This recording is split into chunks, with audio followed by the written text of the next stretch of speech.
cuidarse de los componentes bacterianos, ¿no? Pacientes que están con componentes de uso de vías inyectables, ¿no? En procedimientos, colocaciones de marcapaso, colocaciones de stent. No dejo de pensar, estará metido por allí una bacteria, un estafilo, otras bacterias.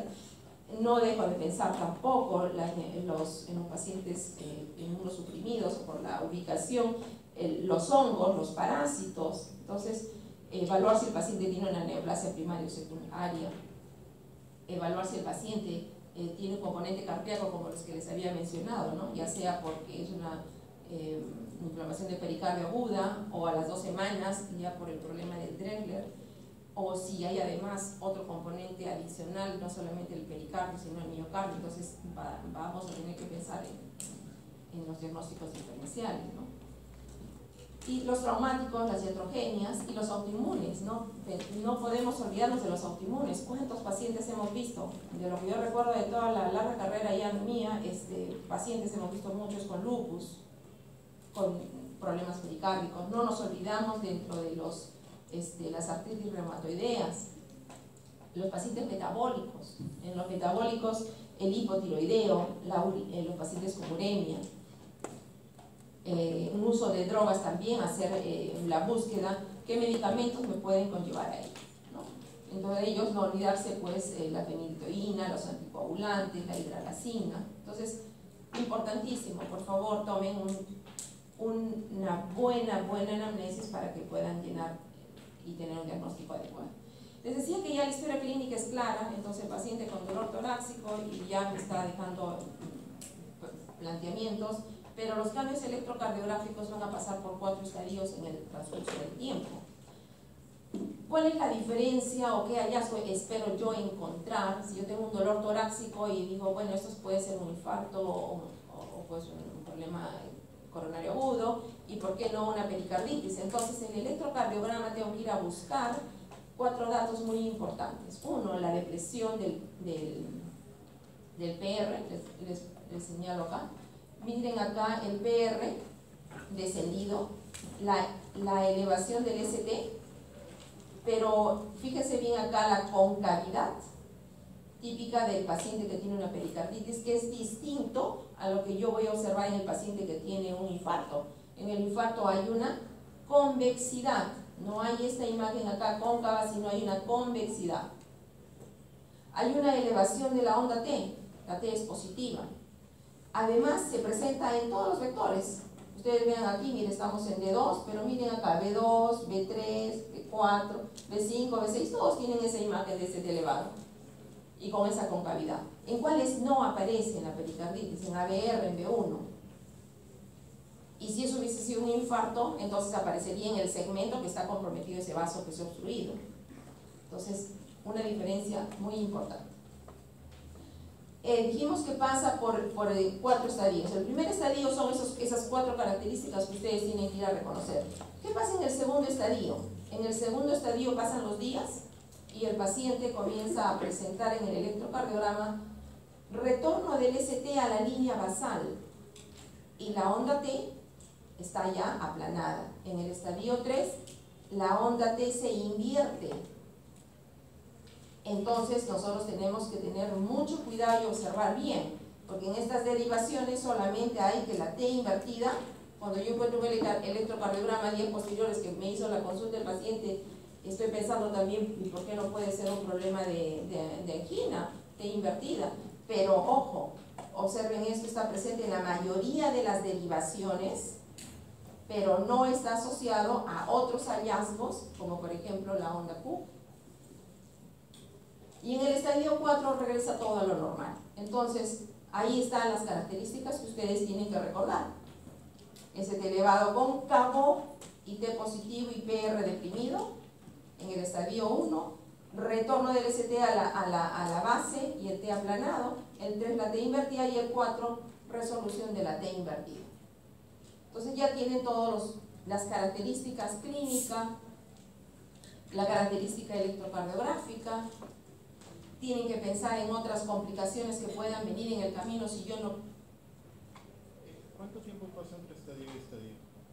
No hay un tiempo definido, porque no se olviden que la pericarditis vamos a encontrarla desde que aparece hasta 6 semanas.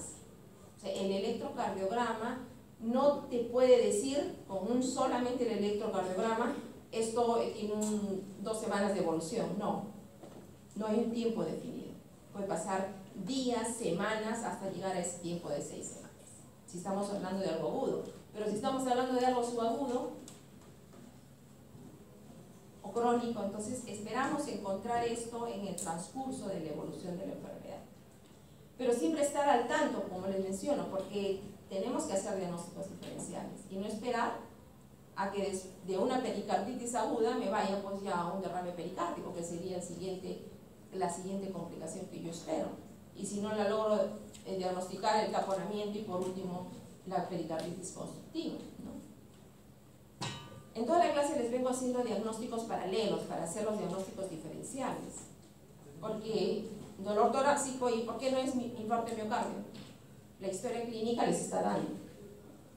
¿Y por qué no pensar tromboembolia pulmonar, o pensar en neumonía, o pensar en disección aórtica? Todo es, la historia clínica nos está dando. ¿Y qué hago ahora con el tratamiento de mi paciente? Les decía al inicio de la clase, el 80-90% de nuestros pacientes se autolimitan, pero hay un grupo de pacientes que necesitamos ayudarles a desinflamar ese pericardio, entonces usaremos antiinflamatorios. Por supuesto, haciendo la pregunta, ¿es alérgico a algo? 1, 2, tiene historia de hemorragia digestiva, tendré que usar bloqueadores de bombas si es que voy a utilizarlo, y ver cuál es el menos gastrolesivo, ¿no? Puedo usar desde una aspirina, ¿no? Desde 500 a 1 gramo de fraccionada en 3 tomas, puedo usar un ibuprofeno de 600, 800 miligramos fraccionado en 3 tomas, puedo utilizar un naproxeno, o sea, ¿cuál antiinflamatorio? El que ustedes vayan a escoger. En el camino, eso no está yendo bien, puedo utilizar otros antiinflamatorios, otros narcóticos, colchicina a dosis de 0.6 a 1 miligramo por día, de 10 a 14 días.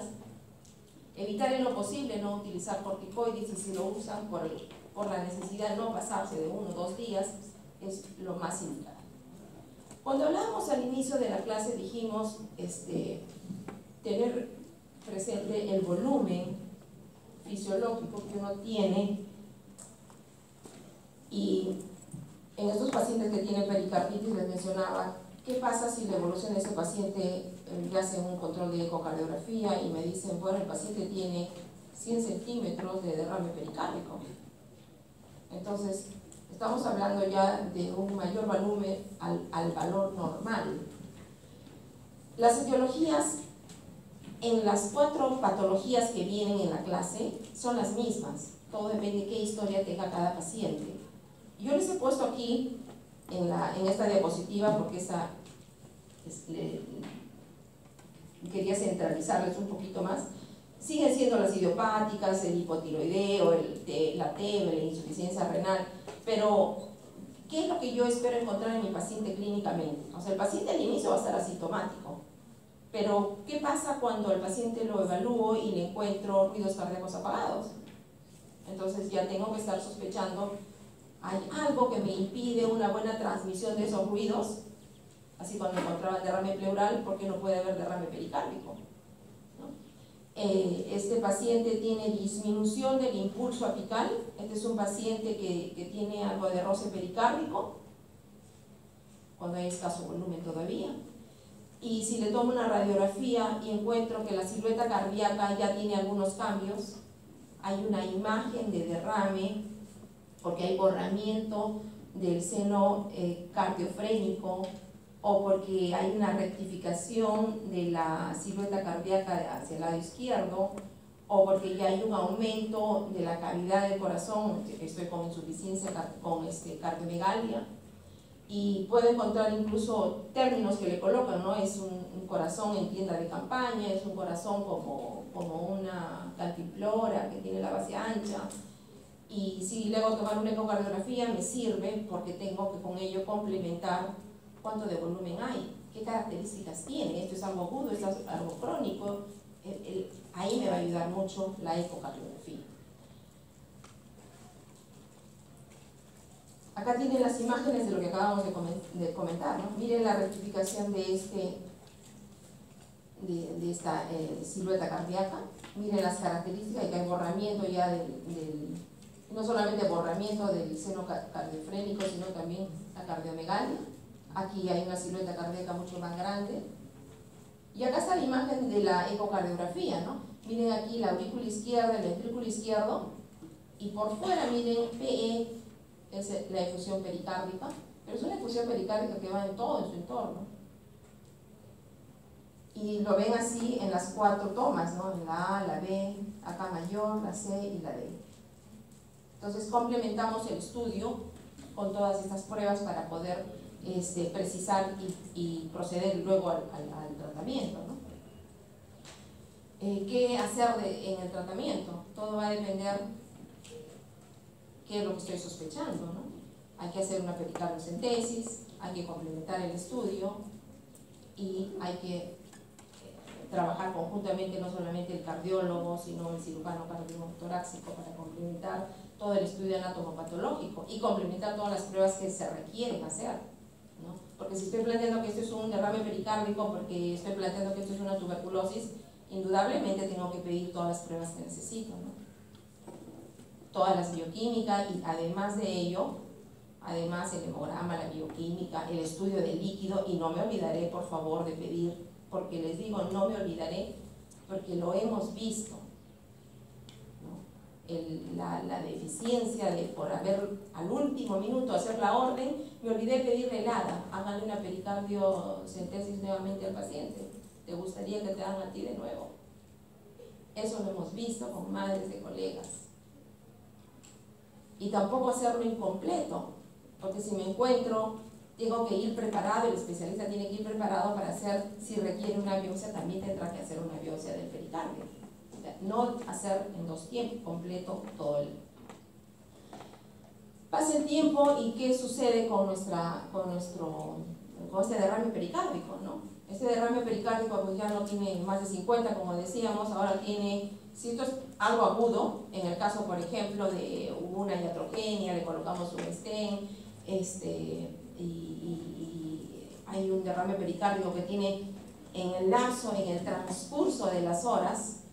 Por eso cuando venía la pregunta, ¿cómo son los cambios electrocardiográficos? Todo va a depender cuán agudo, cuán subagudo, cuán crónico es el caso. Si yo estoy hablando de una iatrogenia y que al colocarle el stent el paciente comienza a hacer toda esta sintomatología y signología y encuentro en el informe ecocardiográfico que tengo 200, 250 de volumen, entonces esa presión intrapericárdica que va a ocasionar ese volumen agudo no es la misma que aquella que se pudo haber juntado en un paciente que tiene 6 meses de enfermedad y que estoy pensando que es una tuberculosis, una pericarditis TBC específica.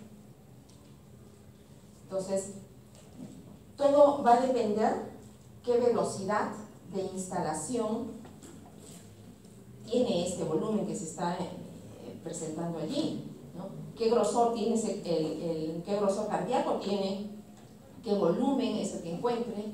¿Y qué distensibilidad? Porque hemos dicho que este pericardio sirve para que mi corazón pueda movilizarse activamente en mis 4 cavidades, se puedan llenar adecuadamente las cavidades auriculares durante el vaciamiento pues, de esos ventrículos. Todas las cavidades se van a activar en ese momento. Entonces, esa distensibilidad va a depender mucho de si yo tengo 1 litro en ese pericardio o si yo tengo 50. Indudablemente el que tiene 1 litro en 6 meses se ha adaptado mejor ese pericardio. Al que tiene 250 en 1 hora, no le ha dado tiempo a resolver, y por eso es que llegamos a la fase aguda y tenemos que, el tratamiento nos urge y definir con un hallazgo para poder hacer la solución de ese taponamiento. Entonces, y los síntomas, por eso comencé la clase, no, la insuficiencia cardíaca, porque vamos a encontrar una serie de síntomas en nuestros pacientes anterógrados y retrógrados de acuerdo a lo que estamos en la función de cada una de las 4 cavidades de nuestro corazón, ¿no? Síntomas anterógrados, ¿qué vamos a encontrar? Yo espero que se produzca una contracción ventricular, se aperture la aorta y se produzca una sístole adecuada y se tenga un buen gasto cardíaco. Pero si yo tengo este taponamiento cardíaco, entonces, ¿cómo va a ser mi gasto cardíaco? Yo espero que esté disminuido. Y si tengo gasto cardíaco disminuido, ¿cuánto va a llegar a mis riñones? ¿Cuánto va a filtrar? Entonces mi paciente va a estar orinando poco. Otra pregunta sería, ¿está orinando? No, no orina 6 horas. Está en oliguria. Este paciente está con 90-50, está con hipotensión arterial. Este es un paciente que tiene un pulso paradójico. Si yo tengo un taponamiento y una presión tremenda sobre ese ventrículo izquierdo, imagínense cuando se produzca la diástole, la poca cantidad de sangre que llega, y entonces ¿qué va a inyectar? Va a inyectar poco. ¿Y cuánto de sangre va a llegar a mis arterias periféricas? O sea, ¿qué pulso pienso yo encontrar? Durante la inspiración se va a producir lo que se conoce, pues, el pulso paradójico. Hay un descenso ¿de qué? De la presión arterial sistólica de más de 10 milímetros de mercurio, porque lo normal es menos de 10. Y en ese tiempo yo voy a encontrar un pulso alternante, ¿no? ¿Y qué síntomas retrógrados yo voy a esperar? Por eso decíamos, hay componentes sistémicos y también pulmonares. Retrógradamente, hacia la cavidad derecha, que voy a encontrar todos los signos de insuficiencia cardíaca derecha: inculcación yugular, reflujo hepatoyugular, edema, puede haber ascitis, incluso puede haber el signo de Kussmaul, ¿no? Entonces el paciente inspira y hay una exacerbación de la prominencia del pulso venoso yugular. Se desarrolla entonces por un derrame pericárdico de cualquier causa de todas las que les he mencionado, y que esta está comprimiendo el corazón y no le permite, pues, que realice su función. Y esto es y otra cosa, si uno grafica el pulso venoso, entonces decíamos, si ustedes recuerdan, el pulso venoso hay las 3 ondas ACB, pero también hay 2 valles, X, Y. ¿Se acuerdan que el valle X es cuando se produce la sístole y el valle Y en el momento de la diástole? Entonces, imagínense en este paciente que tiene todas estas características ya de insuficiencia cardíaca derecha, ¿cómo van a encontrar la onda, el valle X? Hay una depresión del pulso venoso magnificada de ese valle X. El taponamiento cardíaco entonces pasa por diferentes fases: fase 1, fase 2, fase 3, y en estas fases, inicialmente en la fase 1, están ambas presiones, ¿no? Las presiones de llena ventrículo izquierdo, ventrículo y ventrículo derecho son mayores que la presión que ya está incrementándose a nivel intrapericárdico, pero en la fase 2 ya este incremento está por encima del llenado del ventrículo y por lo tanto ahí ya comienza la caída del gasto cardíaco. Y sigue avanzando y se equilibran las presiones y por lo tanto hay una caída mayor del gasto cardíaco. Por lo tanto, un paciente con taponamiento cardíaco, ¿qué le van a ir a encontrar? Ahora sí, la triada. Tanto hemos hablado, pero vamos a concluir. Este paciente tiene bajo gasto cardíaco, entonces la presión arterial, ¿cómo está? Está baja. ¿Cómo está? Hay incurgitación, hay una elevación, hay incurgitación yugular. Lo van a ver ustedes fácilmente. Y este es un paciente que, imagínense, con esa cantidad de agua, de taponamiento cardíaco, ¿cómo va a estar por los ruidos cardíacos? Totalmente apagados, un corazón que ya no puede ni moverse. Y esta es una gráfica de lo que les decía hace un momento. No es lo mismo que yo haya pasado 6 meses y mi volumen lentamente de derrame pericárdico ha ido en incremento gradual. Entonces la presión intrapericárdica va acomodándose lentamente, a diferencia de algo agudo, que con tan solo 200 de volumen, miren el incremento tan marcado de esa presión intrapericárdica.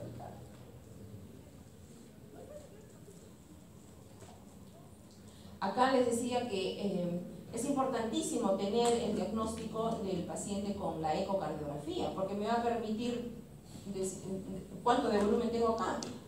Miren en la imagen que yo les enseñé ahora, miren aquí la aurícula derecha y miren el ventrículo derecho. Miren la cantidad de derrame pericárdico que tiene, y va por todo.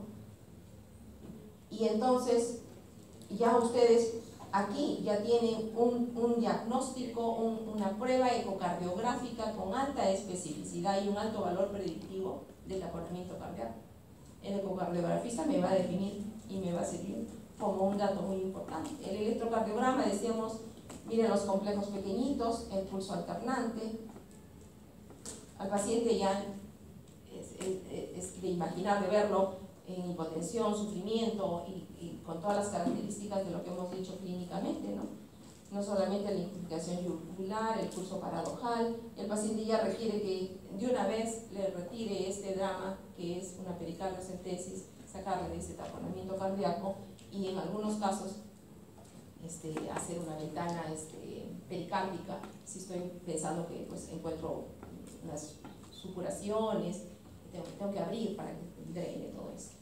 Y por último, terminando con la pericarditis constructiva. Ahora sí, ese proceso inflamatorio agudo que ya conocen ustedes de las serosas se convirtió en algo crónico, como engrosamiento de ese pericardio. Imagínense todo el proceso fisiopatológico que hay en el transcurso del tiempo. No solamente se forman granulomas, se va a engrosar el pericardio, se va a volver rígido, y entonces va a ser prácticamente una resistencia contra el movimiento de las cuatro cavidades. Y no solamente es eso, sino que entre ambos ventrículos también el derrame pericárdico se va a ubicar allí. Entonces, en el septum, ¿no? Interventricular.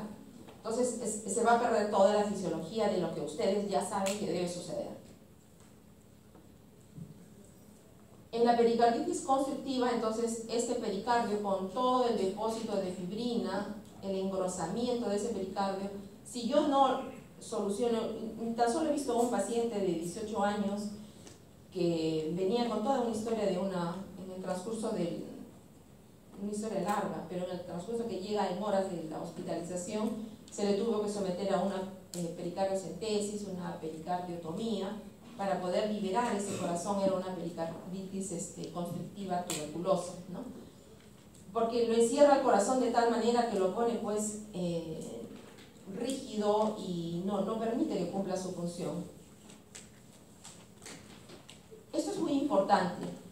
Les decía, ¿qué es lo que sucede con nuestras cavidades? Hay una reducción de llenado diastólico de todas nuestras cavidades y con elevación de la presión diastólica.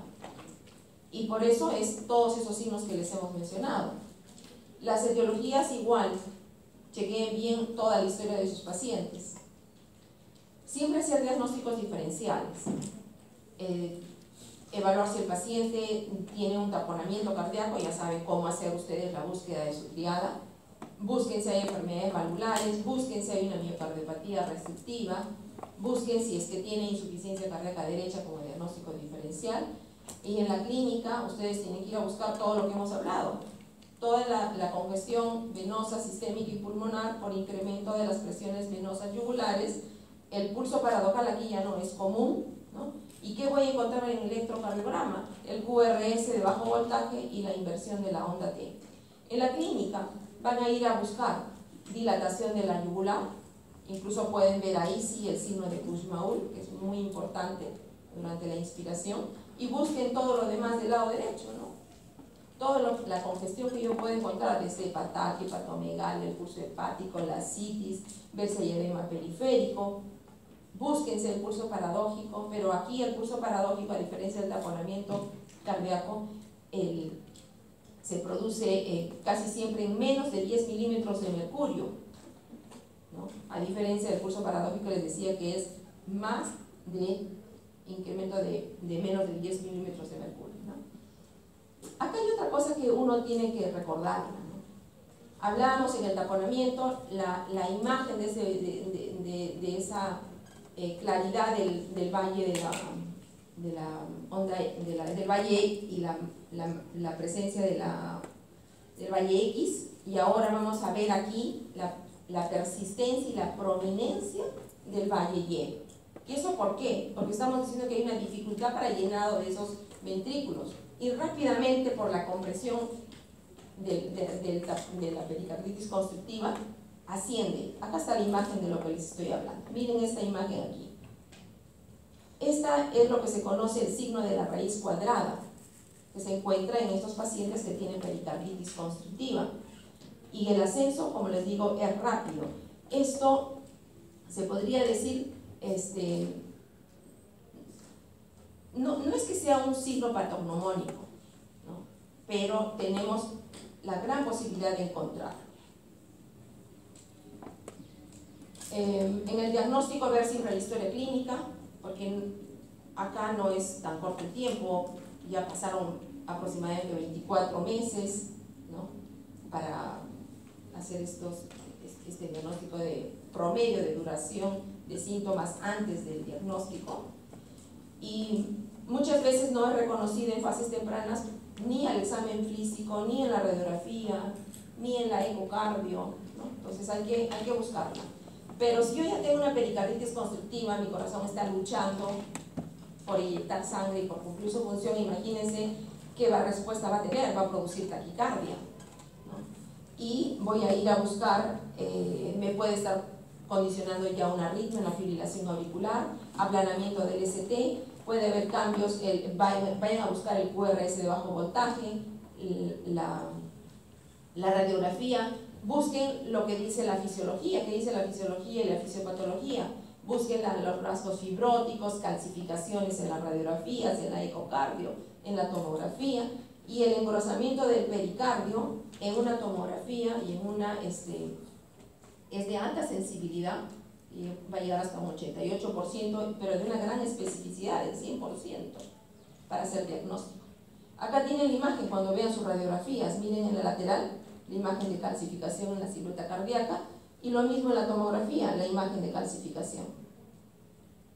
Diagnósticos diferenciales, si están planteando por qué no puedo tener otro tipo de patologías, ¿no? Restrictivas, amiloidosis, cirrosis cardíaca, neoplasias, taponamiento cardíaco, un síndrome nefrótico, una pericarditis.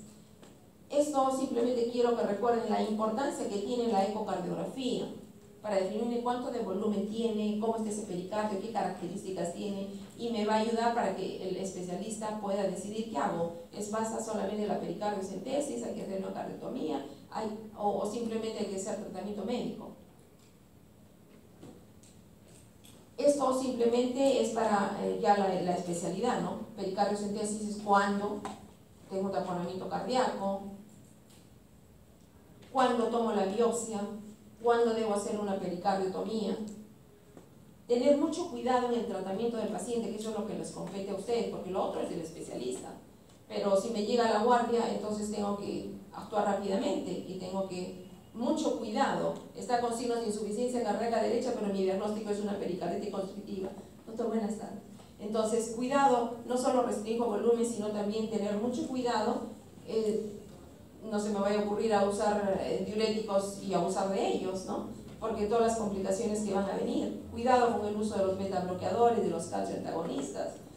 Y especialista al lado nuestro, porque si no tiene conocimiento solamente el cardiólogo y no el cirujano de tórax, entonces todas las complicaciones que van a venir. En esta tabla les puse todas las dosis de los antiinflamatorios y al costado les puse tiempo en promedio, ¿no? De 1 a 2 semanas y con chequeo no solamente clínico, sino también marcadores de proteína C reactiva para ver, estamos ya con un marcador en bajada y poder hacer el seguimiento adecuado y en qué momento retiro, a la semana, a las 2 semanas del tratamiento. Esta es una imagen igual a la que les enseñaba cuando un paciente agudamente sufre de un problema iatrogénico y tiene un taponamiento cardíaco agudo, a diferencia de un crónico. Igual en el tratamiento, por ejemplo, de un paciente como de un problema agudo, estoy disminuyendo una pericardiocentesis y cómo baja la presión intramiocárdica rápidamente, a diferencia de aquel paciente que tiene una patología crónica. La bajada es casi imperceptible. Y acá es una gráfica de lo que les mencionaba, ¿no? Cuando busquemos el pulso paradójico durante la inspiración. Ese pulso alternante, esto es igual, esa no, otra imagen durante la inspiración del pulso paradójico. Bueno, espero que les haya servido la clase. Y como ven es fácil, solamente hay que tener un poquito de orden nada más.